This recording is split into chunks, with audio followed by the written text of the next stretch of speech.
as he is. We just want to get out on the field, make the play. I know our offensive line is up to it. All our receivers is up to it, going with it on fourth down. So we're just very excited to be out there and be aggressive out there on the field. Darren, D'Anthony obviously goes out early. He's been such a big part of the offense for you. How much did that set you guys back? How much did you miss him, if at all? Did it change game plan at all as far as you were concerned? Not at all. D'Anthony's one of the big time players on our team. He did a great job on the sideline, keeping guys up. We're a team. It's not about one guy going down and we're gonna be done. We played through D'Anthony, we played for D'Anthony all game. We talked to him on the sideline. He stayed up. Happy that he's gonna be all right. Front row, right? Yeah, Chip and Darren. Josh Huff, big game today on returns and also receiving. Was this a situation where it was a mismatch? You felt like you really had an advantage with this kid's speed? Could you each sort of speak to Josh Huff? No, we didn't go into the game saying we have to do this, but I think what you saw to Josh is, I think he's gotten healthy, and that's the type of playmaker he is. He made those plays last year. He's starting to round back into form, and for us to have a weapon on the perimeter, especially after losing D'Anthony early, and Josh made some big time plays, and that's what he's capable of. And what you guys are seeing out there is what we've seen the last couple of weeks of practice. Oh yeah, I think Josh came out today determined, ready to go. But he's a fearless competitor every game. Maybe don't see him making the big plays, but he's the guy blocking down the field. He's just a team player. That's what I love about him. And Josh's going to continue to get healthy. You continue to see big plays on Josh. In the back right.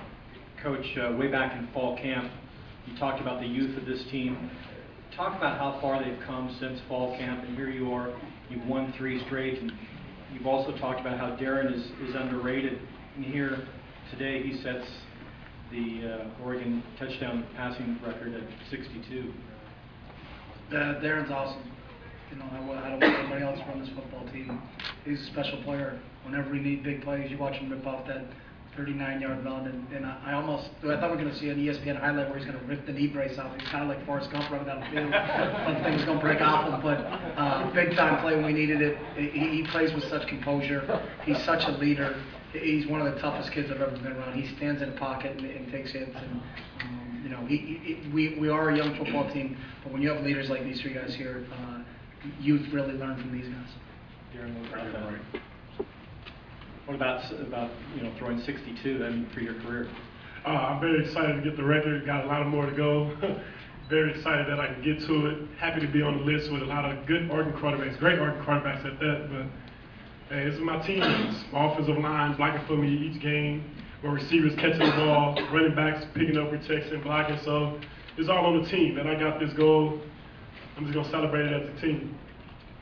Chip, Chris Anwalt, KABC. First of all, congratulations. Pasadena, what does that mean to your heart to take this program to the, quote, granddaddy of them all? Sometimes I can be sarcastic. I don't know if people realize that. When the new schedule came out, they talked about us not playing a game in Los Angeles, and I said, well, we can remedy that because we'll just go to the Rose Bowl. And maybe I'm clairvoyant too, so. But it means a lot, and in the Rose Bowl for this conference, and it's the pinnacle, and to play in the granddaddy of them all. If you don't have a chance to play, obviously, because of our 2 losses, to play in the national championship, there's no other game you'd rather play in than the Rose Bowl. And the fact that we get to go back there, we've got some experience. Some of these guys have been down there before, but we're excited to go there and represent the school.